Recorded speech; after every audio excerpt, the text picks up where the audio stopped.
Welcome to our YouTube channel. So today we are going to discuss about the story mountain. So what is the story mountain? The story mountain is a fun way to plan your story, just like following a path up and down a mountain. It helps you to think about where your story starts, how it gets exciting, and then where and how it all ends. Using the story mountain makes writing easier because you don't get confused or stuck. So now let's see how the story mountain looks like. So all the way at the bottom of the mountain, we got the opening. So it's where the story starts, and then we got the rising action, and at the topmost point of the mountain is the climax. Then it goes down again to the falling action and to the ending. Okay, now let's discuss about the opening. So this is where the story begins, and you have to introduce the main character to your readers and where the story happens. It can give hints about the story, what the story is going to be like. For example, if it's a very sad story, the opening will give hints to the reader that it's going to be very sad. And for horror stories, it will have a very dark and eerie atmosphere or nature. So it must be written in a way that the reader feels like he or she must read on. For example, Luna the cat lived in a cozy cottage at the edge of a whispering forest. Every morning, she watched the birds fly by and dreamed of having wings of her own. Is uh, an example of a story opening. This opening shows us who the story is about, Luna the cat, and where it happens, a cottage near a forest, and it makes us wonder what will happen next. So number two is rising action.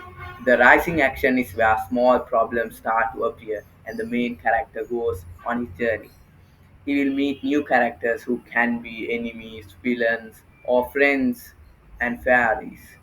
And he will face some tricky situations and the story grows more exciting, but the story hasn't reached the most exciting point yet.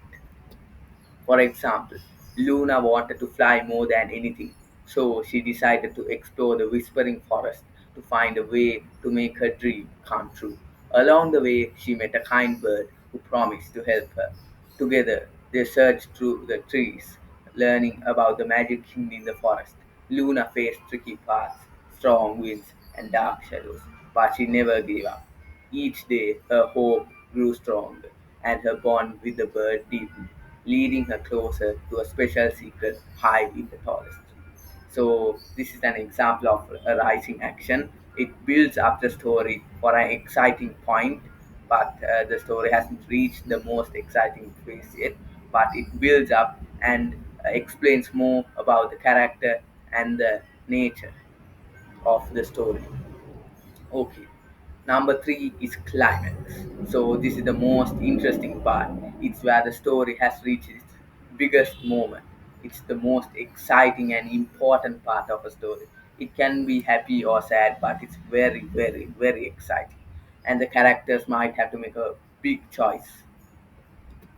For example, one windy night, Luna spots a glowing feather floating high above the tallest tree. She thinks, maybe this can help me fly.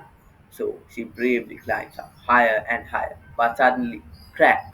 The wind shakes the tree and Luna slips. She's hanging on with one paw. Her new bird friend calls out, trust me, I'll help you. Luna must decide, should she trust her friend or keep trying on her own? 4. Falling action. This is where things settle down after the big exciting climax. It's where the adventure starts to calm and the reader gets ready to see how everything ends. For example, Luna's bird friend gently helps her back to the ground and she takes a deep breath. She didn't get wings, but she feels braver than ever. The glowing feather floats down beside her and she realizes that maybe she doesn't need to fly to feel free. Her friends cheer and Luna smiles, knowing she's done something amazing. So, this is the final part of the story mountain, the ending. So this is the last part of the story. The reader sees how the characters feel after the big adventure.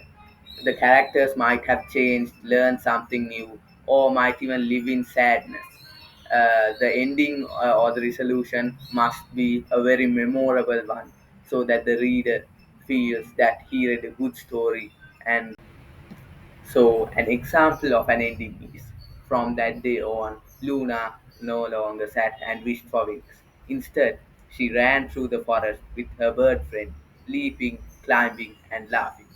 She still watched the birds fly each morning, but now she knew, even without wings, she could do incredible things, and in her heart, she felt lighter than air.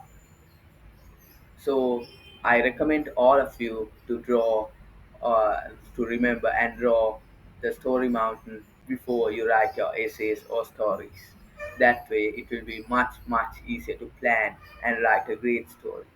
But this is the most popular and basic structure of the story mountain. You will find many, many examples of popular stories that follow a very different structure. With some start with the climax and some end with the climax. Although we have the climax right in the middle in the story mountain. So please don't forget to like, subscribe, and comment. Also, please share this video with your friends if you thought it was useful. Thank you. Have a nice day. Bye.